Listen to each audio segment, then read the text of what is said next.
Campina Grande, sexta-feira, 20 de outubro. Dentro de instantes, o pastor Robson, em Descobertas Inéditas, estará visitando uma sinagoga que foi recentemente descoberta, onde é citado o nome de Jesus, inscrito inclusive em hebraico. Os judeus, naquela época em que Jesus aqui esteve, aqueles judeus messiânicos que reconheceram Jesus como Messias enviado à casa de Israel, colocaram essa inscrição e o pastor Robson vai estar trazendo essa informação inédita, portanto. E ouviremos ainda após uma breve reflexão ministrada por este que vos fala. Sem perda de tempo, quero deixá-los com o pastor Robson nesse bloco de informações e descobertas inéditas. Olá, irmãos, graça e paz, tudo bem? Eu quero te fazer um convite especial agora para a gente entrar em uma caverna muito especial, um lugar realmente especial que tem muita relação com Jesus Cristo. Vem com a gente fazer essa caminhada bíblica e aprender um pouco mais da palavra de Deus e do que os nossos irmãos da igreja primitiva fizeram em nome da fé.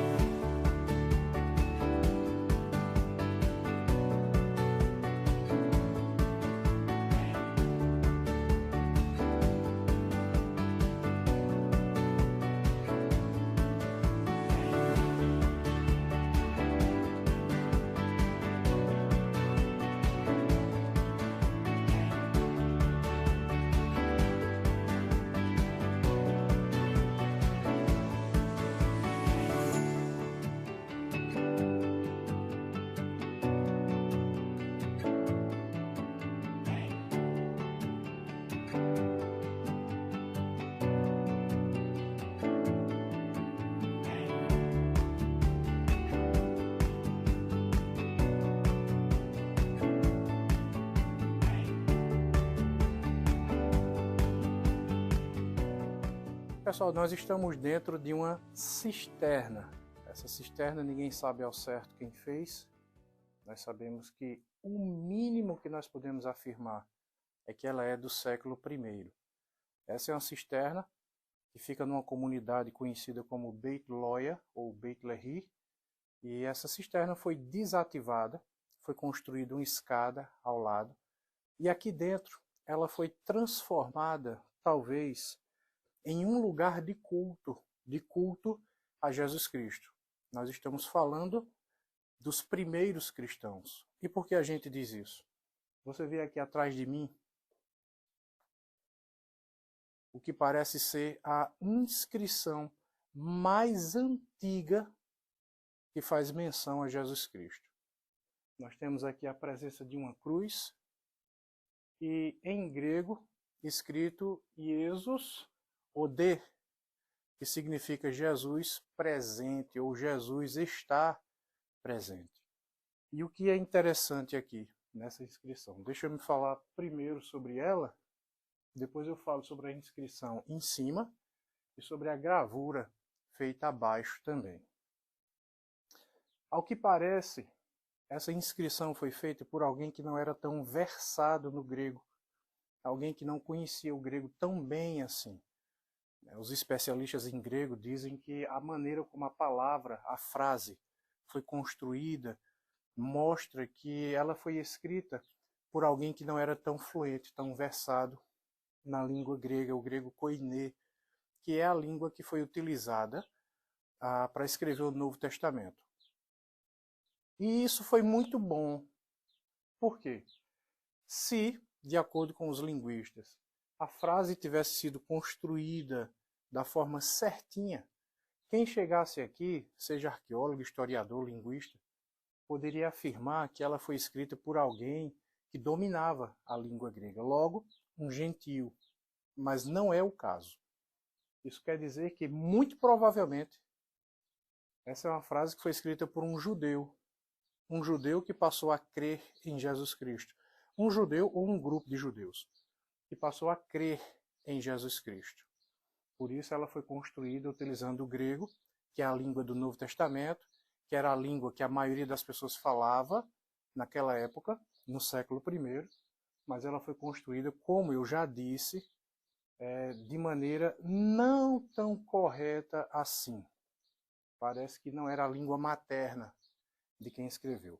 Em segundo lugar, nós encontramos aqui uma cruz. É o que se chama de uma cruz virgem. Por que virgem? Porque é uma cruz pura, não existe nenhum outro adereço junto a ela. E é exatamente esse tipo de cruz que os cristãos utilizavam no século I. Então vai juntando essas peças do quebra-cabeça. Jesus está presente em grego, com uma cruz datada do século I, dentro de uma cisterna que fazia parte de uma comunidade judaica do século I. Essa cisterna foi desativada para virar um lugar de culto. Por que nós sabemos disso? Por causa da maneira como a entrada da cisterna foi reformada. Houve uma reforma na entrada da cisterna, foi construída uma escadaria para que as pessoas pudessem entrar.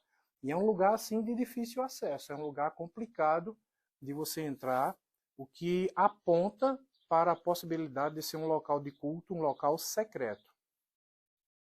Abaixo da frase Jesus está presente, nós temos aqui essa outra gravura, um círculo grande com uma cruz também e um X cortando. É um símbolo chamado Chi-Rho, que é a abreviatura em grego para Jesus Christos. As duas primeiras letras da palavra Jesus Christos, Jesus Cristo.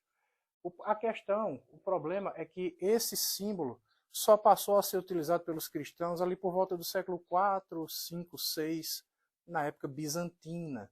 Ou seja, nós estamos falando de uma frase, de uma inscrição que data do século I e abaixo uma outra inscrição que data de um período posterior.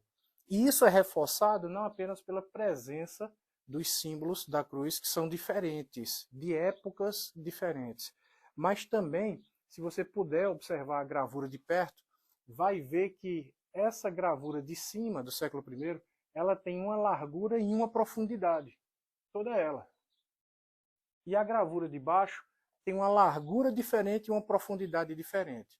Isso quer dizer que a pessoa, ou as pessoas, provavelmente um só, porque mantém o estilo da caligrafia. A pessoa que fez essa inscrição foi uma, e a pessoa que fez essa outra inscrição foi outra. Então nós temos símbolos de épocas diferentes, nós temos uma distância entre um e outro de aproximadamente aí 300 anos, mais ou menos isso. E acima, logo aqui, você vê a inscrição de um barco com Jesus em cima e os discípulos. Então veja só, o que é que nós temos aqui? Como eu disse, nós temos a inscrição que fala sobre Jesus Cristo presente entre nós. Mais antiga, fora das páginas da Bíblia, mais antiga, encontrada até hoje. E o que é mais interessante ainda, além do privilégio de nós estarmos aqui, o que é mais interessante, os indícios apontam para uma comunidade judaica que passou a crer em Jesus Cristo. Quando nós lemos o texto de Atos dos Apóstolos, nós percebemos que os primeiros cristãos eram judeus. Foram judeus que passaram a crer em Jesus Cristo. E as evidências aqui apontam para isso. Tá? E o maravilhoso dessa história toda é o significado da inscrição. Jesus está presente. Isso mostra que desde o século I, os cristãos, fossem eles judeus convertidos a Cristo ou gentios que também abraçaram a fé em Jesus Cristo, todos eles criam que Jesus Cristo havia sido morto, veja a cruz, e havia ressuscitado. Afinal de contas, Jesus está presente. E isso não é o cumprimento de uma promessa que o próprio Jesus Cristo fez? Onde estiverem 2 ou 3 reunidos em meu nome, ali eu estou? Então veja que maravilha, nós temos uma evidência antiquíssima que aponta para a crucificação de Cristo e para a ressurreição de Jesus Cristo. Veja que coisa maravilhosa, que coisa emblemática, fortalecedora para a nossa fé e que comprova aquilo que a palavra de Deus já nos diz por escrito.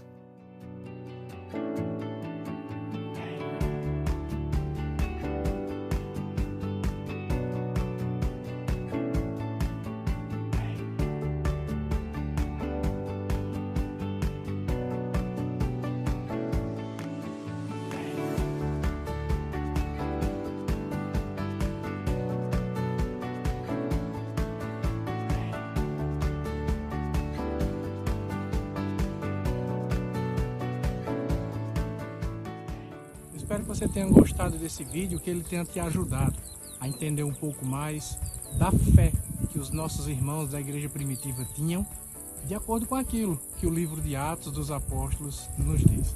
Se você gostou desse vídeo, não custa nada, deixa aí o teu like, se inscreva, compartilhe esse vídeo, se possível deixe algum comentário. E lembre-se, ative o sininho da notificação para não perder nenhum dos vídeos que nós postamos em nosso canal.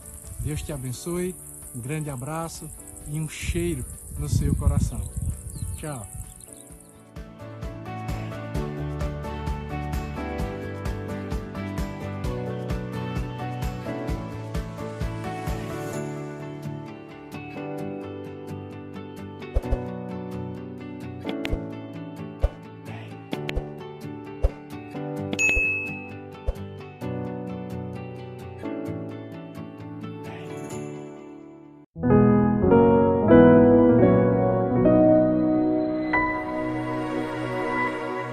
Graciosa paz, que bom estarmos juntos mais uma vez na noite desse dia para darmos continuidade ao estudo da Palavra de Deus.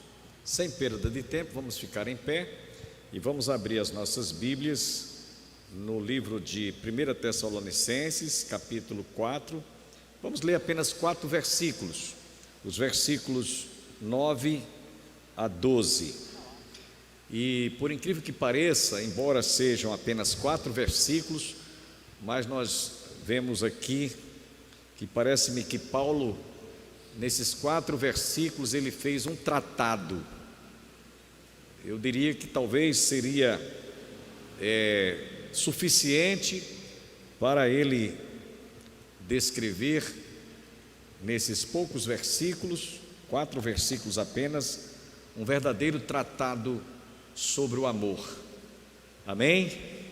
É sobre isso que vamos falar nessa noite. Vamos ler. Os irmãos ainda estão procurando. Você que está em casa nos acompanhando, abra sua Bíblia, 1 Tessalonicenses, capítulo 4, versos 9 a 12. Diz o seguinte: no tocante ao amor fraternal, não há necessidade de que eu vos escreva, porquanto vós mesmos estáis por Deus instruídos que deveis amar-vos uns aos outros. E, na verdade, estáis praticando isso mesmo para com todos os irmãos em toda a Macedônia. Contudo, vos exortamos, irmãos, a progredirdes cada vez mais e a diligenciardes por viver tranquilamente, cuidar do que é vosso e trabalhar com as próprias mãos, como vos ordenamos, de modo que vos porteis com dignidade para com os de fora e de nada venhais a precisar. Amém? Vamos orar ainda nesse momento. Pai, te louvamos, agradecidos, porque outra vez subimos à tua casa, bem como aqueles que estão nos acompanhando em suas casas, para juntos ministrarmos esse tão importante e enriquecedor estudo que ora ministramos sobre a primeira carta de Paulo aos Tessalonicenses. Abençoe as famílias que estão em casa, aqueles que estão aqui presentes, para que o Teu Espírito Santo se instrumentalize daquilo que nós já refletimos, meditamos, digerimos, através da Tua Palavra, para a nossa edificação, para o nosso crescimento espiritual. Abençoe, portanto, a todos quantos aqui se encontram e fala ao nosso coração através da Tua Palavra, em nome de Jesus. Amém. Os irmãos podem sentar. E eu gostaria de, nessa noite, chamar a atenção dos irmãos para esses 4 versículos que ora acabamos de ler. Nós vamos falar sobre o modelo prático do amor cristão. Falamos muito em amor, desde que nós nos convertemos, e sabemos muita coisa sobre o amor, muita informação, mas pouco se pratica essa virtude maior do cristão, que é o amor. E eu estou falando do amor ágape, estou falando do amor filéu, não estou falando do amor eros, estou falando do amor ágape, o amor divino, que nós não temos, nós recebemos, nós fomos presenteados com este amor. E começa lá na descrição de João: Deus amou ao mundo de tal maneira que deu o seu Filho unigênito, para que todo aquele que nele crê não pereça, mas tenha vida eterna. Nós não tínhamos esse amor. Esse amor foi Deus que nos presenteou. E é sobre isso que vamos falar nesses 4 versículos. Eu diria que esses 4 versículos, eles vão profundamente além do que nós podemos imaginar, do raciocínio teológico de Paulo ao tratar sobre o amor. Tanto que eu disse aqui, Paulo faria um tratado nesses 4 versículos que teria muita coisa para descrever sobre esses poucos versículos. Então, a igreja do Senhor Jesus Cristo, que foi comprada e remida pelo seu próprio sangue, ele o fez por amar a todos os pecadores.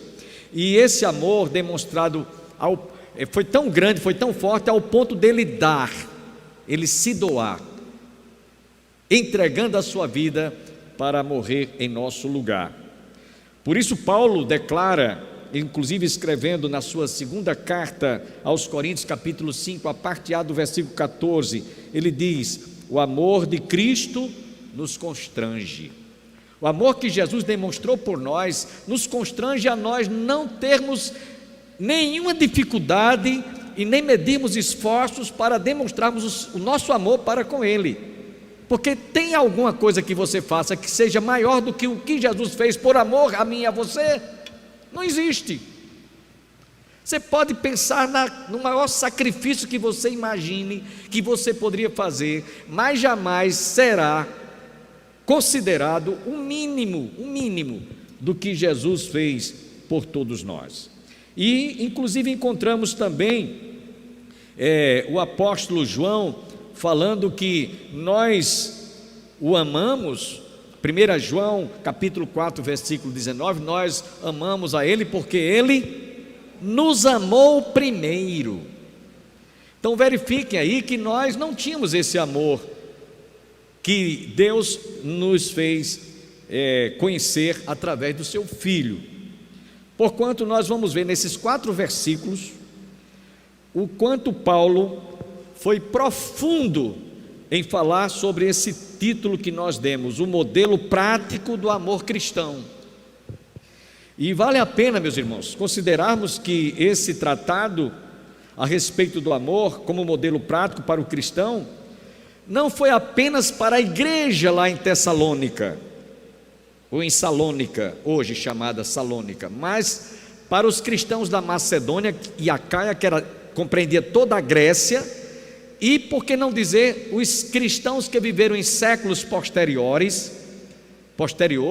e até os nossos dias. Então esses versículos que eu li para vocês é tão importante, tão enriquecedor quanto foi para os cristãos de Tessalônica, em todos os tempos, em todas as épocas. Não foi somente para a igreja, repito, lá naqueles dias. Eu diria que essa credencial do cristão é válida para em toda época, em todo o tempo em que a igreja estiver aqui nesse mundo. Igreja, corpo de Cristo. Essa é a credencial do cristão: amor. Assim como a letra do nosso alfabeto começa com A, tanto maiúscula quanto minúscula, eu diria que dentre as virtudes do cristianismo, o amor é a primeira virtude que puxa as demais, é o carro-chefe. Não se pode admitir que um cristão não tenha amor. E nós vamos ver no final desse estudo que amar não é você dissimular os erros. Amar é muito mais do que isso, é você ser rigoroso com a justiça. Isso é amor. Lembremos que Paulo nos diz: considerai a bondade e a severidade de Deus. A bondade para com aqueles que creem e obedecem, e a severidade para com os rebeldes. E isso é amor. Então, esse assunto sobre o modelo prático do amor cristão, eu estava preparando esse estudo e me veio à mente a seguinte ilustração: se você conseguisse mergulhar nas profundidades ou nas profundezas do oceano, seja qual for, Atlântico, Índico, Pacífico, você iria mergulhar e ia chegar a determinados locais que você jamais alcançaria. Tamanha a profundidade, a longitude, né, de espaço, né, podemos dizer, a longitude ou latitude, podemos assim dizer, figurativamente falando, ou a profundidade seria tão grande, tão profunda, que nós não poderíamos comparar o tamanho dessa dimensão oceânica. Eu diria que o amor é como se fosse um grande oceano que jamais poderia ser explorado, para demonstrar que nós não poderíamos desfrutar, conhecer na sua profundidade o amor a ser explorado, ser vivido, ser conhecido e ser praticado. Porque não adianta eu estar aqui passando para vocês informações: o amor é isso, o amor é aquilo, o amor é assim, o amor é assado, o amor faz isso, o amor deixa de fazer, é isso e tal e tal. E a gente, quando ouvirmos toda a informação sobre o amor, verificarmos que nós não temos nada daquilo que o amor representa. Por isso é que nós vamos agora mergulhar nesse oceano do amor, e vamos começar compreendendo por que Paulo faz essa afirmação, assegurando a qualidade dessa virtude que é o amor. Observe que ele diz, continue com a sua Bíblia aberta, no versículo 9, olha o que é que Paulo diz aí: no tocante. O que é que ele está dizendo no tocante? Quer dizer, relativo, referente ao amor fraternal, não há necessidade de que eu vos escreva, porquanto vós mesmos estáis por Deus instruídos. Ora, quem Paulo faz referência que instruiu aqueles cristãos de Tessalônica a conhecerem o amor? Quem foi que instruiu? O texto está claro. Paulo diz: vós mesmos estáis por Deus instruídos. É Deus quem instruiu, é Deus quem nos instrui a amar e a conhecermos a essência do amor demonstrada através do seu Filho. No capítulo anterior, no capítulo 3, no versículo 12, Paulo já havia afirmado que esse amor emana de Deus, a fonte é Deus, Ele é a fonte geradora, Ele é o dínamos, Ele é aquele que realmente gerou essa fonte. Ele diz isso no verso 12, e Paulo aqui nesse versículo que eu estou citando no capítulo anterior, 3, versículo 12, ele diz: e o Senhor vos faça crescer e aumentar no amor uns para com os outros. É por isso que nesse versículo 9, a retórica de Paulo é essa: porquanto vós mesmos estáis por Deus instruídos, que deveis amar-vos uns aos outros. Agora vamos pôr isso aqui em prática. Nós temos amado uns aos outros, usando desse amor que Deus tem nos instruído, tem nos ensinado, tem nos mostrado, tem nos revelado, ou às vezes nós sabemos e nos comportamos como fôssemos desconhecedores desse amor. Por exemplo, de acordo com o tratamento que eu recebo, seja o marido, a esposa, o filho, o pai, a mãe, o vizinho, o patrão, seja quem for, me tratou como eu não gostaria que fosse tratado, aí eu já fico fazendo uma separação, acepção de pessoas. Eu amo mais fulana, eu amo mais cicrano, amo mais esse filho, amo mais essa filha, amo mais esse irmão ou essa irmã, porque ele se afeiçoou de mim e tem feito coisas que me agradam. Mas aquele que faz cara feia para mim, aquele que me detratou, aquele que disse que eu sou feio, que eu não sou bonito, aquele que disse que eu sou uma pessoa que não vai com a minha cara, eu já fico trancado para ele. Faço acepção de pessoas em relação a esse amor. Esse não é o amor que Deus nos instruiu. Está entendendo, irmãos? Vamos para a prática. A prática é realmente a prova dos 9. É aí onde a gente vai dar a demonstração desse amor. E repito, não quer dizer que você vai concordar com as coisas que a pessoa está fazendo errada e porque tem amizade, vai simplesmente achar, não, para não ofender, para não machucar, eu vou tolerar. O amor não tolera pecado, não tolera coisas erradas que nós muitas vezes fazemos. No grego, há uma palavra, eu tive apenas uma noção de grego no seminário, mas a palavra é essa, theodidaktoi. Theodidaktoi. Didaque é a mesma coisa que didática. Aquilo que você aprende, aquilo que você foi instruído.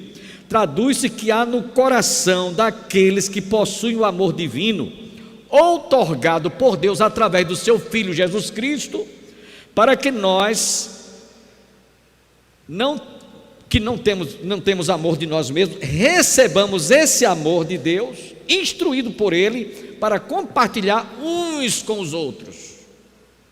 Uns com os outros. É isso que Paulo está dizendo aqui. Esse amor prático. Então, é um amor revelador, manifesto através do seu próprio Filho. Esse ensino, na prática do amor, nasce, cresce e aumenta em nossos corações. E eu quero brincar aqui com vocês, espero que ninguém nessa matéria se sinta anão. Anão é aquela pessoa que não cresceu, né? A gente vê muito isso, não discriminando os anões, né? Mas a gente vê muito isso em circos antigamente. Tinha os trapezistas, né? Tinha os artistas, né? Tinha os malabaristas, mas tinha os anãos, aquelas pessoas que não cresceram proporcionalmente como normal. Então, espero que no amor você não se sinta como se fosse um anão, porque Paulo diz aqui que esse amor, Paulo diz isso, esse amor, ele possa crescer e aumentar. É um crescimento proporcional, não é ao tempo que você frequenta a igreja, não é ao tempo que você aceitou o evangelho e é crente. Aumenta e cresce a proporção que você se aproxima mais de Deus, a proporção que você conhece mais a palavra. Aí você vai ver que esse crescimento ele vai crescer e vai aumentar. É isso que Paulo está dizendo aqui nesse versículo 9 que nós estamos meditando. No tocante ao amor fraternal, não há necessidade de que eu vos escreva, porquanto vós mesmos estáis por Deus instruídos e deveis amar-vos uns aos outros. E citamos o que ele já havia falado anteriormente no capítulo 3, que esse amor aumente e cresça mais e mais. Vamos ficar devendo a continuidade e a conclusão desta mensagem para a próxima segunda-feira. Visite a igreja mais próxima da sua casa. Se você quiser nos visitar, a Igreja do Calvário está situada às margens do Açude Velho, confluência com o Parque da Criança. Escola Dominical 9 horas, culto divino às 18 horas. Às terças-feiras, culto de oração pela família. Estamos, inclusive, realizando estudos bíblicos sobre a Reforma Protestante, em que este mês, dia 31, celebraremos mais uma data histórica. E às quintas-feiras, estudo bíblico todas as semanas. Deus abençoe a todos, tenha um bom final de semana e até a próxima segunda-feira, se Deus quiser.